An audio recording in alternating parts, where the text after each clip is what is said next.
और अब बात सियासत की। चुनावी शंखनाद के बाद से चुनावी राज्यों में हलचल तेज है। यूपी बीजेपी में जो भागम भाग मची है वो तस्वीर अब उत्तराखंड से भी आने लगी है। दो तस्वीरें जरा रख रहे हैं सामने, देखिए। यूपी में जहां बीजेपी से स्वामी प्रसाद मौर्य, दारा सिंह जैसे मंत्री समाजवादी पार्टी में शामिल हो गए, तो आज उत्तराखंड में बीजेपी के सीनियर नेता हरक सिंह रावत कांग्रेस का हाथ थामने वाले हैं। हालांकि इसकी भनक लगते ही देर रात उनको पार्टी से बर्खास्त किया गया है, लेकिन कुल मिलाकर हरक सिंह जिस बात से नाराज थे उनको मनाया नहीं जा सका। हालांकि पार्टी ने कई बार ये कहा कि बातचीत हुई है, सब कुछ एकदम ठीक है, अंदर कुछ नहीं चल रहा है, लेकिन बावजूद इसके एक बड़ा झटका हरक सिंह रावत पार्टी से पहले निकाले गए। और जानकारी ये कि जल्द ही वो कांग्रेस के साथ जा सकते हैं। अब देखिए, जो सवाल उत्तर प्रदेश के लिहाज से महत्वपूर्ण था कि स्वामी प्रसाद मौर्य गए तो अपने साथ कितनों को लेकर जाएंगे, यही सवाल अब उत्तराखंड के लिए कि हरक सिंह निकाले तो गए, लेकिन अब वो अपने साथ कितनों को कांग्रेस पर शामिल करते हैं ये देखना होगा। हालांकि जाते जाते एक बात और कह गए कि अब सरकार कांग्रेस की बनने वाली है।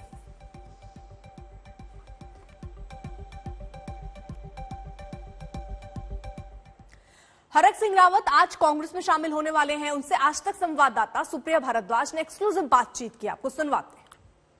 घुटन भरी जिंदगी जी रहा था, लेकिन आज मुझे खुशी है कि मैं एक अच्छा काम उत्तराखंड के लिए कर पाऊंगा। और शायद ईश्वर ने, केदार बाबा ने, सिद्धवली बाबा ने मेरे माध्यम से कोई अच्छा लिखा रहा होगा। माध्यम मुझे बनना था। देखिए, कांग्रेस सरकार प्रदेश में पहले ही भी आ रही थी, लेकिन अब पूरे प्रचंड बहुमत से आएगी कि जिससे कि भारतीय जनता पार्टी को तोड़फोड़ करने का, जिस तरह 2016 में हमारे माध्यम से तोड़फोड़ की, इस तरह तोड़फोड़ करने का मौका भारतीय जनता पार्टी को नहीं मिलेगा। सर, पहले तो इस मुद्दा ये है कि ऐसा क्या हो गया कि बात यहाँ तक पहुंच गई, क्योंकि आप ही कहा जा रहा था मांगे भी मानी जा रही थी, लेकिन फिर आपने टिकट की मांग कर ली। ये जो एलिगेशन निकल रहे हैं, आखिरकार सच्चाई क्या है इनमें, तथ्यों में? देखिए, अपने चेहरा छिपाने के लिए कोई कुछ भी कह सकता है। मैं सोचता हूँ कि भारतीय जनता पार्टी, आप देश को चला रहे हो, एक सोशल मीडिया पे फर्जी खबरों के आधार पर आप इतना बड़ा निर्णय कैसे ले सकते हो? जहां तक टिकट की बात है, प्रहलाद जोशी जी ने मुझसे कहा कि रावत जी क्या बातचीत है, तो मैंने कहा जी मैं अभी लेस्डोन गया था और जिस तरह अनुकृति ने वहां 5-7 हजार महिलाएं थी, उससे बिल्कुल जंगल एरिया में, और जिस तरह लोगों में उत्साह था, मुझे लग रहा है कि मुझे नहीं मालूम था कि हमारी बहू ने या इस लड़की ने इतना बड़ा जनता के बीच में अपनी पैठ बनाई है। तो मैंने कहा आप विचार कर लो। और मैंने कहा कह लें आप आज पहली बार आपने कहा है, तो मैं अमित शाह जी से, नड्डा जी से बातचीत करूंगा।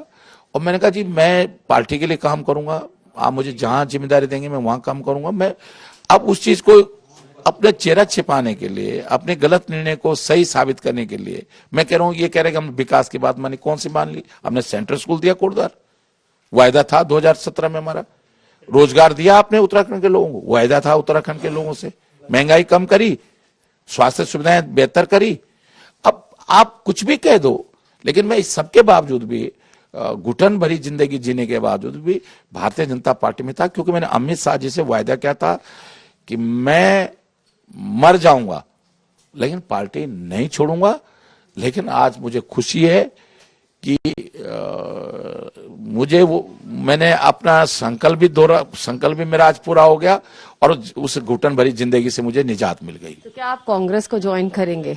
अब बातचीत करूंगा। अब तो फर्जी था, लेकिन अब मैं बातचीत करूंगा। और मैं सोचता हूं कि उत्तराखंड के लिए अच्छा होगा। और शायद कई बार जब भी मैं हमेशा एक बात मानता हूं, बुराई में अच्छा ही ढूंढता हूं, और शायद जो भी आज हमें लग रहा होगा कि पता नहीं क्या हो गया, लेकिन ये उत्तराखंड के लिए अच्छा है। शायद पिछले 20 सालों में उत्तराखंड को जो ऊंचाई छूना चाहिए था, मैंने 25 अगस्त 1994 को उत्तर प्रदेश की विधानसभा में भाषण दिया था कि ये राज्य के पास इतनी संभावनाएं हैं, ये राज्य अगर इसको उचित नेतृत्व मिलेगा, उचित नियोजन होगा और प्राकृतिक संसाधनों का उचित विकास होगा, तो ये उत्तराखंड राज्य हिंदुस्तान का सबसे संपन्नशाली राज्य बन सकता है। ये जा रहा है कि आज आप जो है अपने साथ 2-3 और एमएलए के साथ लेके कांग्रेस ज्वाइन कर सकते हैं। मैं आज परिस्थितियां ऐसी हैं कि आज इन परिस्थितियों में, क्योंकि मैं एक एमएलए की स्थिति जानता हूं और जिनको मैं ले आ सकता हूं, जो मेरे अभिन्न मित्र हैं, जो मेरी बात मान सकते हैं, मैं जानता हूं कि उनको कांग्रेस में लाने के बाद भी मैंने टिकट दिलाने में उनकी मदद भी कर दी, लेकिन वो चुनाव नहीं जीत सकते।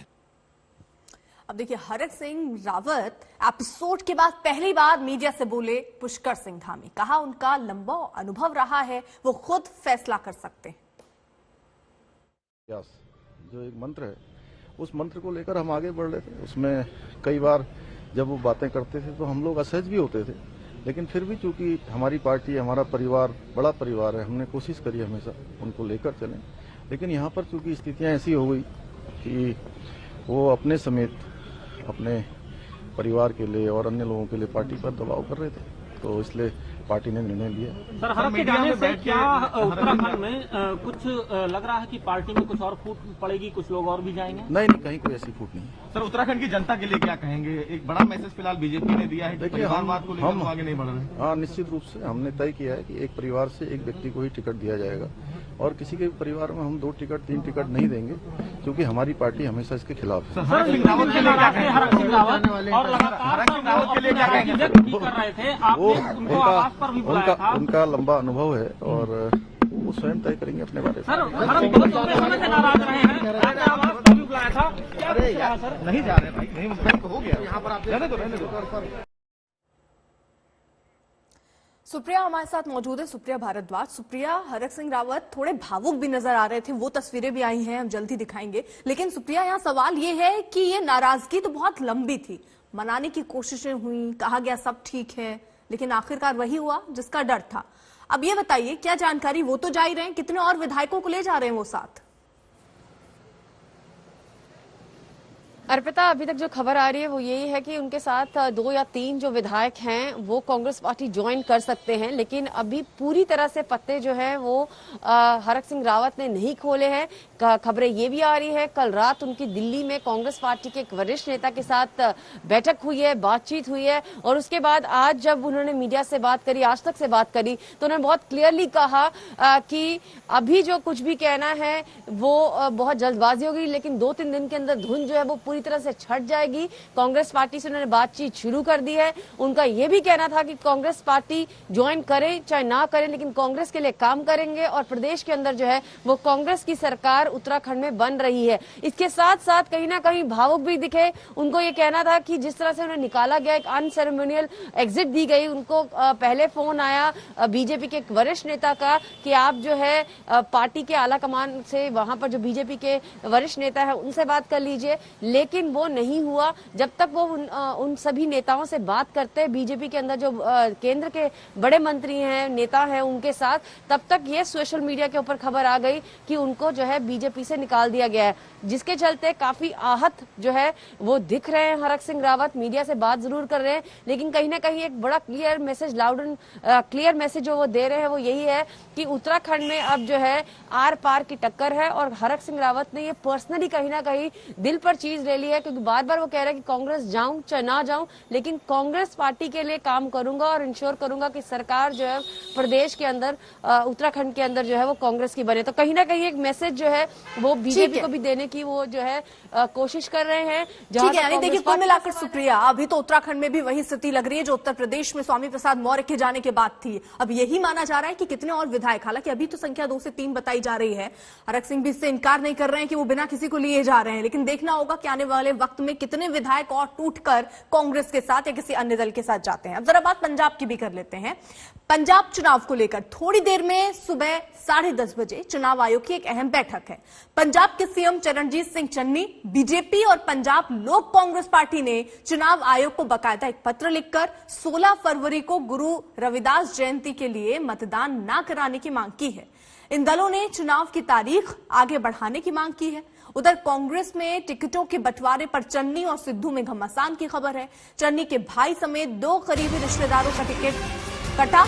इस बीच टेस्ला के सीईओ एलन मस्क को लेकर भी पंजाब कांग्रेस के अध्यक्ष नवजोत सिंह सिद्धू ने दांव खेला है। मस्क को पंजाब में निवेश के लिए न्योता दिया गया है। हालांकि देखिए, 3 महत्वपूर्ण खबर पंजाब से जुड़ी। पहली, 16 तारीख को मतदान की जो तारीख है वो रविदास जयंती में, क्योंकि श्रद्धालु बनारस चले जाते हैं, ये दलील पार्टियों की तरफ से दी जा रही है, तो वो तारीख थोड़ी आगे बढ़ाया जाए। उस पर 10:30 बजे एक महत्वपूर्ण बैठक होनी है। दूसरी खबर, टिकट बंटवारे को लेकर घमासान की स्थिति दिख रही है चन्नी और नवजोत सिंह सिद्धू के बीच। चन्नी के कई खास लोग हैं जिनके टिकट कटे हैं, जिस बात से वो भी नाराज है, उनके साथ वाले लोग भी नाराज हैं, तो ये किस करवट उठ बैठता है ये भी देखना होगा।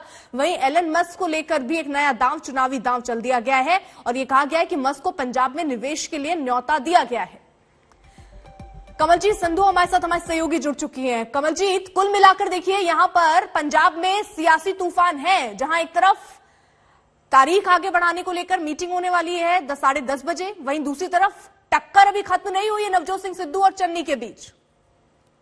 बिल्कुल, राजनीति गर्माती जा रही है, खासतौर पे जब टिकट का बंटवारा हुआ है और 85 से ज्यादा ये टिकट्स दी गई हैं। उसमें डॉक्टर मनोहर, जो कि खुद के भाई हैं चरणजीत सिंह चन्नी, जो कि मुख्यमंत्री हैं, उनको टिकट नहीं गई है और कहीं ना कहीं वो उंगली उठा रहे हैं नवजोत सिंह सिद्धू पर। लेकिन उन्होंने कहा है कि पिछले चुनाव में भी वो इंडिपेंडेंट लड़े थे और इस बार भी ऐसा होगा। एक और अन्य रिश्तेदार है जो कि बीजेपी की टिकट से लड़ने के लिए तैयार है। बीजेपी ने अभी तक घोषणा नहीं की है अपने टिकट की, क्योंकि उनका अलायंस है पीएलसी और ढिंडसा की पार्टी के साथ, और क्योंकि 21 तारीख नॉमिनेशन का दिन है, तो इससे पहले सारी जो परतें हैं वो खुल भी जाएंगी। लेकिन जो पहला दाव है वो कांग्रेस ने किया है और अपना टिकट अनाउंसमेंट किया है। हालांकि चरणजीत सिंह चन्नी खुद चमकौर साहिब से लड़ रहे हैं, नवजोत सिंह सिद्धू अमृतसर ईस्ट से लड़ रहे हैं, लेकिन जहां पर अपनी बात आती है भाई भतीजावाद, जिस तरह से एलिगेशंस पहले लगते आए हैं, इससे बचने के लिए चरणजीत सिंह चन्नी खुद तो लड़ रहे हैं, लेकिन उनके भाई दावेदार नहीं होंगे कांग्रेस पार्टी। क्या दिल्ली और मुंबई कोरोना की नई लहर के शिखर से गुजर चुका है? क्या टेस्टिंग कम करने की वजह से कोरोना के केस कम आ रहे हैं? इस पर हम बात करेंगे, लेकिन पहले कोरोना के नए केस का आपको अपडेट बताते चले। कोरोना के नए केस के नक्शे में भारी बदलाव हुआ है। टॉप से कुछ राज्य नीचे आए तो नीचे से कुछ राज्य ऊपर की तरफ गए। हालांकि महाराष्ट्र अभी भी टॉप पर बना हुआ है। 34,047 नए केस के साथ कर्नाटक अब दूसरे नंबर पर आ गया है। तमिलनाडु तीसरे नंबर पर है, वहां कल 23,975 नए केस आए। दिल्ली में केस थोड़े घटे हैं। देश की राजधानी में कल कोरोना के 8,286 नए केस आए। केरल से 18,123 नए केस आए। उत्तर प्रदेश में केस बढ़े हैं और वो पश्चिम बंगाल से अब ऊपर हो गया है। यूपी में कल 17,185 केस आए, जबकि 14,938 गुजरात में भी एक दिन में नए केस का जो आंकड़ा है वो 10,000 को पार कर गया। यहां हम सिर्फ उन राज्यों को दिखा रहे हैं जहां कोरोना के डेली केस 10,000 से ऊपर हैं, जिनको आप देख रहे हैं। जिन जिन राज्यों का हाल है वो हम आपको बता रहे हैं। पहले आप देखिए, जो महाराष्ट्र है वो अभी भी हालांकि ज्यादा ही है वहां पर केसेस, लेकिन दिल्ली दूसरे नंबर पर था, लेकिन अब कर्नाटक जो है वो दूसरे नंबर पर पहुंच गया है। अब जरा कुछ और आंकड़े आपको दिखा दें। 24 घंटे में अगर दिल्ली में केस देखिए, दिल्ली मुंबई में कोरोना के जो आंकड़े हैं, कल 20,718 केस थे। आज दिल्ली में 24 घंटे के अंदर 18,286 केस सामने आए हैं। मुंबई का हाल देखिए जरा, कल 10,661 केस थे, आज 7,985 केस मुंबई में सामने आए हैं। हालांकि बीएमसी अभी भी वो बात कह रही है कि कई लोग हैं जो घर में टेस्ट कर ले रहे हैं, आंकड़ा बीएमसी के पास नहीं पहुंच रहा है। तो क्या हम ये कहें कि टेस्टिंग कम हुई है इसलिए आंकड़े कम आ रहे हैं, या ये माने जो आईआईटी कानपुर के प्रोफेसर कह रहे हैं कि पीक कई राज्यों में निकल चुका है? अब देखिए, कोरोना में मामूली बढ़त भी देखी गई कल, और अगर आज में आप तुलना करें तो जहां 2,71,202 केस कल थे, वहीं आज कुछ कम हुए हैं। 2,58,000 के करीब आज केस आए हैं। मौतों पर अगर नजर डालें तो कल 314 लोगों की मौत हुई थी, आज मौत का आंकड़ा बढ़ा है, 385 मौतें दर्ज की गई हैं। वहीं संक्रमण दर भी देखिए, संक्रमण दर में भी इजाफा हुआ है, इसलिए चिंता अभी कम नहीं देखी जा रही है। 16.28% कल संक्रमण दर था, आज 19.65% संक्रमण दर तय की गई। वहीं महाराष्ट्र की जरा स्थिति देखिए, कल यहां 42,462 केस सामने आए थे और आज 41,327 केस महाराष्ट्र में। कर्नाटक में कल 32,000 के करीब केस थे, आज 34,000। यानी देखिए किस तरीके से कर्नाटक में केसेस बढ़े हैं। प्रोफेसर्स जो है वो ये कह रहे हैं कि कई राज्य हैं जहां पीक आ चुका है और कई राज्य ऐसे हैं जहां पर अभी पीक आना बाकी है।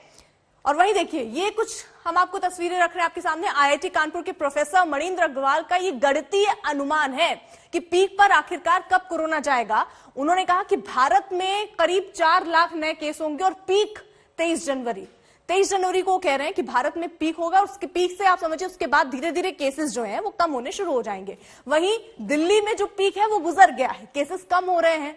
अब उनकी अगर बात पर हम लोग उसी तरह भरोसा करें तो आप समझिए कि दिल्ली में पीक आ चुका है, लेकिन वो ये कह रहे हैं कि जितना अनुमान लगाया गया था कि पीक पे आंकड़ा यहां तक पहुंचेगा उतना नहीं पहुंचा है। महाराष्ट्र में 19 जनवरी को पीक होगा, उत्तर प्रदेश में भी 19 जनवरी वो कह रहे हैं, गुजरात में भी 19 जनवरी, हरियाणा में 20 जनवरी हो गई पीक और कर्नाटक में 23 और तमिलनाडु में 25 जनवरी। यानी आप ये मानिए कि 25 तारीख तक अलग अलग राज्यों में पीक हो जाएगा और देश में जैसा वो कह रहे हैं कि 23 जनवरी को पीक पे होगा, लेकिन 4 लाख के करीब केस होंगे। अनुमान इससे ज्यादा का लगाया गया था। वो ये कह रहे हैं कि कई जगहों पर अनुमान से कम केसेस आए हैं। अब देखिए, दिल्ली में लगातार कोरोना के केस घट रहे हैं। कहा तो यह भी जा रहा है कि राजधानी में कोरोना की तीसरी लहर की पीक गुजर गई है।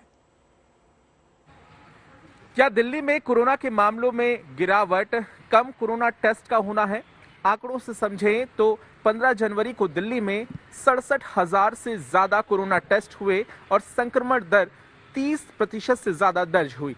वहीं 16 जनवरी को दिल्ली में 65,000 से ज्यादा कोरोना टेस्ट हुए और संक्रमण दर 27% से ज्यादा दर्ज हुई। यानी कि इस 24 घंटे के फासले के दौरान दिल्ली में 2000 टेस्ट कम हुए और संक्रमण दर में 3% की गिरावट देखने के लिए मिली।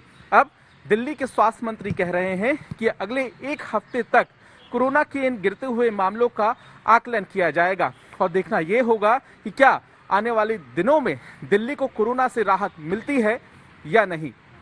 कैमरामैन शगुन भारद्वाज के साथ पंकज जैन, दिल्ली आज तक। अब क्या दिल्ली और मुंबई ने कोरोना का पीक देख लिया है? क्या कम टेस्टिंग की वजह से यहां कोरोना के नए केस कम आ रहे हैं? देखिए ये रिपोर्ट, फिर हम आपको दोनों जगह मौजूद अपने संवाददाताओं के पास भी ले चलेंगे।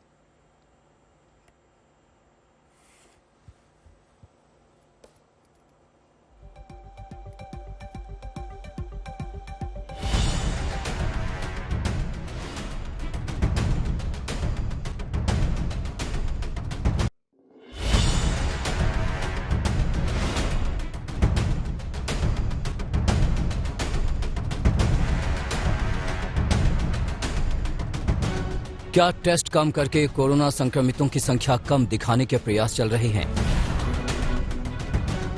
देश में पिछले कुछ दिनों से प्रतिदिन 2.5 लाख से ज्यादा कोरोना संक्रमित मिल रहे हैं, लेकिन दिल्ली में पिछले 4 दिनों से कोरोना संक्रमित मरीजों की संख्या घट रही है। जरा आंकड़ों पर नजर डालिए। 13 जनवरी को 28,867 नए संक्रमित पाए गए थे। 14 जनवरी को नए केस घटकर 24,383 पर आ गए। 15 जनवरी को इसमें और गिरावट आई, 20,718 नए केस आए और 16 जनवरी यानी कल नए केस की संख्या 20,000 से नीचे आ गई। कल दिल्ली में कोविड के 18,286 नए केस आए। क्या ये केस नाइट कर्फ्यू या पाबंदियों की वजह से गिरे हैं? हो सकता है कि ऐसा हुआ हो, लेकिन एक और बड़ी वजह प्रत्यक्ष रूप से सामने आई है, वो है कोरोना टेस्टिंग में लगातार गिरावट। 13 जनवरी को 98,832 लोगों ने कोविड टेस्ट कराया था। 14 जनवरी को 79,578 लोगों ने टेस्ट कराए। 15 जनवरी को कोविड टेस्टिंग घटकर 67,624 पर आ गई। 16 जनवरी को 65,621 लोगों ने टेस्ट कराया। यानी कोविड टेस्टिंग लगातार कम हो रही है। यानी ऐसा लग रहा है टेस्ट में कमी का असर कोरोना केस के आंकड़ों पर पड़ रहा है। हालांकि दिल्ली सरकार अपना पीठ थपथपा रही है। 20,718 पॉजिटिव केसेस आए, पॉजिटिविटी 30% थी और 30 डेथ थी। हमारे जो बेड ऑक्यूपाइड हैं वो 2600 बेड ऑक्यूपाइड हैं और लगभग 13,000 बेड अभी भी दिल्ली के अस्पतालों में खाली हैं। परसों के मुकाबले में कल केसेस काफ़ी कम है। पिछले 2 दिन से पहले एक बार 28,000 आए थे, फिर उसके बाद 24, फिर उसके बाद 20, तो लगातार तीसरा दिन था कि जिस दिन केसेस कम हो रहे थे। और आज का जो डाटा हम कंपाइल कर रहे हैं उसमें लग रहा है 17,000 के केस लगभग आने चाहिए। वीकेंड कर्फ्यू का असर हुआ है और इस वजह से कोरोना कंट्रोल हुआ? बिल्कुल, देखिए नाइट कर्फ्यू है, वीकेंड कर्फ्यू है। हमने सारे कहते हैं एजुकेशन इंस्टीट्यूट बंद करे हैं, इवन ऑड किया है दुकानों के लिए, रेस्टोरेंट बंद कर दिए, उनका बिल्कुल असर पड़ रहा है। याद कीजिए, पिछली बार कोरोना संक्रमण से लड़ने के लिए दिल्ली में 3T पर काम हुआ था, टेस्टिंग, ट्रेसिंग और ट्रीटमेंट। पहला टी है टेस्टिंग। अगर आप टेस्टिंग ही नहीं करेंगे, आपको पता ही नहीं चलेगा कि कहां कहां किस किस घर में कोरोना फैला हुआ है। दूसरी बिंदु है ट्रेसिंग। हमने पता कर लिया कि ये आदमी कोरोना पॉजिटिव है। अब ये व्यक्ति किस किस से मिला, 14 दिन में किस किस से मिला, उनको सबको आइडेंटिफाई करते हैं और उन सब लोगों को सेल्फ क्वारंटाइन में डाल दिया जाता है। हमारा तीसरा टी है ट्रीटमेंट। तो क्या इस बार कोरोना संक्रमण से लड़ने के लिए नई स्ट्रैटेजी पर काम हो रहा है? सीधे तौर पर यह कहना मुश्किल है, क्योंकि संक्रमण दर में भी कमी आई है। 15 जनवरी को संक्रमण दर 30.64% थी, जबकि कल यानी 16 जनवरी को 27.87% रही। कल जो टेस्टिंग हुई है 67,000 टेस्ट हुए हैं, पर मैं आपको एक चीज क्लियर कर देता हूँ, टेस्ट कम होने से कभी भी नंबर कम नहीं आते। जितने भी जिसको भी हल्का सा भी सिम्टम है, हल्की सी भी दिक्कत है या कोई भी हाई रिस्क कॉन्टैक्ट है, सब टेस्ट कराते हैं। और ये ऐसा देखने में भी आया कि डिस्ट्रिक्ट के अंदर जहाँ पर थोड़े टेस्ट कम हुए थे तो पॉजिटिविटी डबल हो गई। नंबर ऑफ केसेस कभी छूटते नहीं है। और जो ICMR की गाइडलाइन है, जितने टेस्ट उन्होंने रिकमेंड किए हैं पॉपुलेशन के हिसाब से, उससे अभी भी हमारे 3 गुने टेस्ट हो रहे हैं, तो उससे हम 3 गुना टेस्ट कर रहे हैं। दिल्ली ही नहीं, मुंबई की स्थिति भी कुछ ऐसी ही है। ये 2 महानगर ऐसे हैं जहां सबसे ज्यादा कोरोना संक्रमित मिल रहे थे।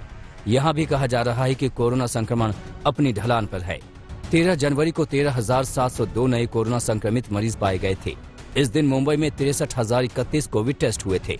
फिर 14 जनवरी को 11,317 नए संक्रमित मिले, लेकिन उस दिन 54,924 लोगों के ही कोविड टेस्ट हुए, यानी 13 जनवरी से भी कम। उसी तर्ज पर 15 जनवरी को 10,661 नए केस मिले, यानी 14 तारीख से भी कम मरीज। तो इस दिन 54,558 लोगों ने टेस्ट कराया था, यानी टेस्ट कम हुए तो संक्रमित कम मिले। लेकिन ये 16 जनवरी को टेस्टिंग बढ़ने के बावजूद मरीज घटे। रविवार को 57,534 टेस्ट हुए और 7,985 मरीज ही आए। मुझे लगता है निगेटिव है और कोई सिम्टम्स नहीं है तो उन्होंने जाके बहुत ज्यादा RT-PCR करने की जरूरत नहीं है। Mostly depends on the symptoms. अगर सिम्टम्स बहुत ज्यादा नहीं है और रैट निगेटिव आ रही है या ओन टेस्टिंग जो कर रहे हैं उसमें भी निगेटिव आ रहा है, तो मुझे लगता है कि जब तक सिम्टम्स नहीं आते उसमें रैट करने की या RT-PCR करने की जरूरत है।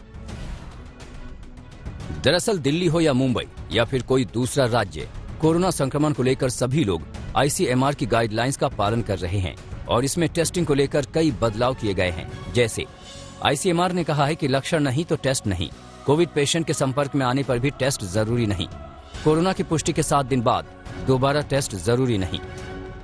ICMR गाइडलाइन के अनुसार अब एसिम्प्टोमेटिक लोगों का टेस्टिंग की जरूरत नहीं है।